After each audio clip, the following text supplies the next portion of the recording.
Hi guys, Dileep from Kasaragod. അപ്പോൾ നമ്മുടെ Innova ക്രിസ്റ്റൻ്റെ updation ഒന്ന് നിങ്ങളുമായിട്ട് ഷെയർ ചെയ്യാൻ വേണ്ടി വന്നതാണ്. അപ്പോൾ ഷോറൂമിൽ കൊണ്ടുവച്ചു വാഹനം. അതിനകത്തുള്ള ട്വിസ്റ്റ് എന്താ വെച്ചാൽ, നമ്മൾ പുറത്തുനിന്ന് ഇൻഷുറൻസ് എടുത്തുകൊണ്ട് തന്നെ ഷോറൂമിൽ നിന്ന് നമ്മൾ കൊട്ടേഷൻ വാങ്ങിച്ച് ന്യൂ ഇന്ത്യ ഇൻഷുറൻസ് ആണ് ഞാൻ എടുത്തത്.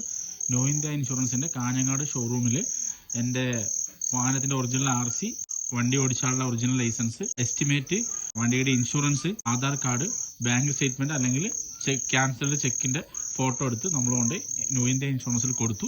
ഇന്ന് 4 മണിയാകുമ്പോഴത്തേക്ക് ക്ലെയിം രജിസ്റ്റർ ചെയ്തു. അതിനുശേഷം സർവേർ ഒന്ന് നോക്കി. പക്ഷെ എനിക്ക് ഭയങ്കര വിഷമമുള്ളൊരു കാര്യം എന്താ വെച്ചാൽ, അതിന്റെ ഫെൻഡറിന്റെ ഏരിയ കട്ട് ചെയ്ത് മാറ്റി, റിയർ ഫെൻഡറിന്റെ ഏരിയ കട്ട് ചെയ്ത് മാറ്റി, ആ ക്വാർട്ടർ ഗ്ലാസ് അടക്കം റീപ്ലേസ് വരും. ഡോർ റീപ്ലേസിന് പെർമിഷൻ ഉണ്ട്, പക്ഷെ അതിന്റെ സ്കിന്ന് മാത്രം മാറ്റിയാൽ മതിയാവും. ഡോർ റീപ്ലേസ് ചെയ്യേണ്ട ആവശ്യമില്ല. ഏറ്റവും ബുദ്ധിമുട്ടുള്ള കാര്യം, ഏകദേശം 10 ദിവസത്തോളം വണ്ടി ഷോറൂമിൽ തന്നെ വെക്കണം എന്നുള്ളതാണ്.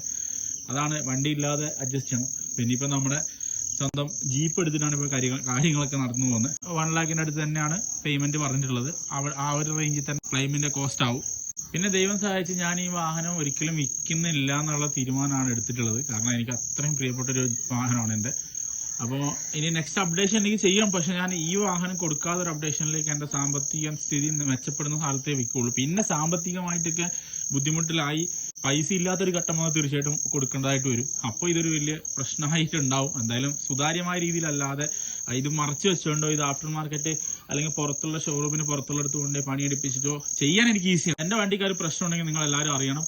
അറിഞ്ഞിട്ട് വാങ്ങിക്കുന്നതെങ്കിലും വാങ്ങിച്ചാൽ മതി എന്നുള്ളൊരു നിലപാടിന്റെ ഭാഗമായിട്ടാണ് ഇങ്ങനെ ചെയ്തത്. അപ്പം എന്തായാലും ഒരുപാട് പേര് വിളിച്ചു, ഒരുപാട് പേര് അന്വേഷിച്ചു. ഭയങ്കര സന്തോഷമായി എനിക്ക്. കാരണം എൻ്റെ നാട്ടിൽ നിന്ന് പോലും എനിക്ക് കിട്ടാത്തത്ര സപ്പോർട്ടാണ്.